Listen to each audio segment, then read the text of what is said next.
السلام علیکم، پاک وائس اسٹوریز میں آپ کا خوش آمدید۔ تو چلتے ہیں قسط نمبر 23 کی طرف۔ وہ بغیر رکے مسلسل بول رہی تھی، اس بات سے بے نیاز کہ ایک تیسرا وجود بھی ان کی گفتگو سن رہا تھا۔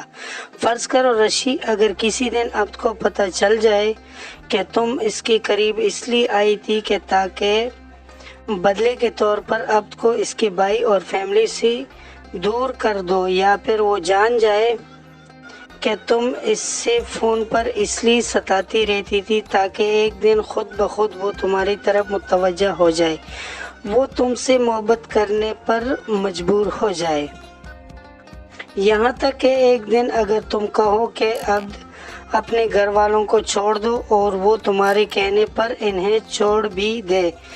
فرض کرو رشی، اگر تمہاری محبت کا یہ دائرہ کسی دن اب توڑ دے، وہ اس حصار سے نکل آئے جو تم نے اس کے ارد گرد کھینچ رکھا ہے، وہ تمہاری فطرت کو سمجھ جائے کہ تم بلا کی کینہ پرور ہو، منتقم مزاج ہو، تو پھر سوچو تو صحیح تمہارا انجام کیا ہوگا۔ وہ تم سے نفرت کرنے لگے گا۔ جازم کے لفظوں کے کوڑوں نے رمشا کو دہلا دیا تھا، مگر وہ اپنی فطرت کے عین مطابق بھڑک اٹھی۔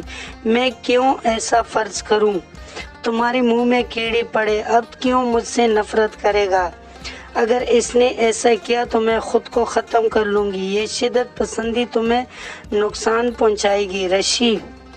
جازم اس سے سمجھانا چاہتا تھا، مگر وہ غصے سے بناتی ہوئی اٹھ کر باہر نکل آئی اور گویا اس کے پیروں تلے سے زمین کھسکنے لگی۔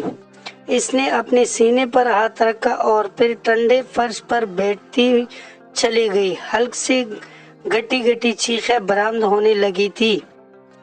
اس نے بیرونی گیٹ سے اب جرار کو باہر نکلتے دیکھ لیا تھا۔ اس کے قدموں کی دھمک اس سے اپنے دل میں سنائی دے رہی تھی اور وہ سچ مچ اس سے بدل ہو گیا تھا۔ جو کچھ وہ سن چکا تھا وہ اس کی غیرت کے لیے تازیانے سے کم نہیں۔ میں ایک عورت کے ہاتھوں بیوقوف بن گیا، بس اسی سوچ نے اس کے ذہن کو منتشر کر دیا تھا۔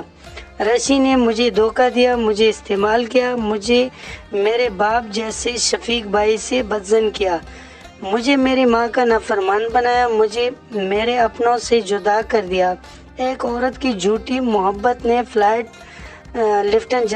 لیفٹنٹ اب جرار کو بیوقوف بنایا۔ اس کی شریانیں گویا پھٹ رہی تھی۔ اس سے ماما کے ان تھپڑوں کا راز اب پتہ چلا تھا اور بے اختیار اس کے دل نے خواہش کی تھی کہ ماما رمشا کو اس وقت تھپڑ نہ مارتے بلکہ اس کا گلا ہی دبا دیتے تاکہ اس سے اتنی بڑی دھوکہ وہی اور غلط بیانی پر کچھ تو سزا ملتی۔ وہ حیران تھا کہ کوئی لڑکی اس قدر منتقم مزاج اور کینہ پرور بھی ہو سکتی ہے جو اپنے استاد کے ایک غلطی کو نظر انداز یا معاف نہیں کر سکی۔ یہ کوئی بہت پرانی بات نہیں تھی۔ 7 سال پہلے جب اناس جرار MBBS کر کے ابھی فارغ ہی ہوئے تھے، ان کے ایک دوست کے والد نے اپنے ذاتی کالج میں انہیں پڑھانے کی پیشکش کی، سو وہ وہاں پڑھانے لگے۔ انہی دنوں کی بات تھی جب ایک لڑکی اسلام آباد سے آئی تھی، بلا کی نخریلی، نازک اندام، مغرور اور اپنی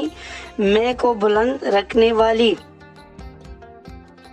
FSC کے بعد میڈیکل کالج میں جانے کا ارادہ رکھتی تھی اور ڈاکٹر سے اسے کچھ خاص قسم کی عقیدت تھی، لہٰذا وہ اناس جرار کو بہت پسند کرتی تھی۔ تاہم یہ پسندیدگی صرف ایک استاد اور پھر ڈاکٹر ہونے کے حوالے سے تھی۔ اس کے تمام ہم جماعت اس بات سے واقف بھی تھے۔ اس کی کچھ ہم جماعت لڑکیاں اس کی خوبصورتی اور ذہانت سے حسد میں مبتلا ہو گئی تھی۔ انہی کے گناہوں نے منصوبے نے رمشا کو سب کی نظر سے گرا دیا۔ انہوں نے رمشا کی طرف سے ایک عامیانہ محبت نامہ لکھا اور چند تصویروں کے ساتھ اناس جرار کو دے دیا۔ وہ محبت نامے اور اس کی تصویروں کو دیکھ کر سخت مشتعل ہو گئے۔ انہوں نے پورے کالج کے سامنے رمشا کی نہ صرف بےعزتی کی بلکہ اس سے 2 تھپڑوں سے بھی نوازا تھا۔ رمشا کے نزدیک یہ جرم ہلکا نہیں تھا، وہ اپنی توہین اور ذلت پر پاگل ہو رہی تھی۔ پھر وہ کالج چھوڑ کر بھی چلی گئی تھی۔ اناس بھی اپنے ہاؤس جاب میں مصروف ہو کر اس واقعے کو بھول بھال گئے تھے۔ پھر وہ مزید تعلیم کے لیے بیرون ملک چلے گئے تھے۔ اس قصے پر سالوں کے گرد پڑ چکی تھی۔ اناس نے یہ واقعہ اس سے بھی بتایا تھا۔ وہ سوچ بھی نہیں سکتا تھا کہ اتنے عرصے بعد وہ لالا سے ان 2 تھپڑوں کا اس طرح بدلہ لے گی۔ ایک مکمل اور جامع منصوبہ بنا کر، ایک مکمل پلاننگ کے ساتھ اب جرار کو اناس جرار سے ہمیشہ کے لیے دور کر دینے کا منصوبہ وہ بے حد مشتعل ہو کر سوچ رہا تھا۔ ان لمحوں، ان یادوں اور باتوں کو جنہیں وہ کبھی بھلا نہیں سکتا تھا، اس کی آنکھوں کے سامنے ایک فلم چل رہی تھی۔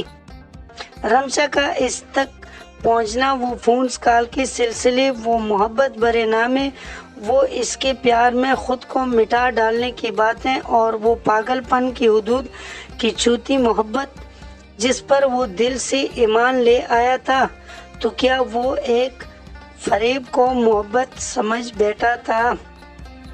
وہ آنکھوں کے سامنے آئی آنسو کی چادر کو ہٹانے کی کوشش میں سامنے سے آتی سفید کار کو دیکھ نہیں پایا تھا۔ بس ایک دھماکے کی آواز سنائی دی تھی اور پھر پورے عالم پر گویا سکوت طاری ہو گیا۔ امید ہے آپ کو یہ سٹوری کا قصہ پسند آیا ہوگا۔ اگر پسند آئے تو ویڈیو کو لائک کر لیں، کمنٹ میں اپنے رائے کا اظہار ضرور کر لینا، اور چینل کو سبسکرائب کر لیں، بیل نوٹیفیکیشن کو آن کر لیں تاکہ ہمارا آنے والا قصہ آپ کو بآسانی پہنچ سکے۔ اللہ حافظ۔ اگلی قسط میں پھر انشاءاللہ ملاقات ہوگی۔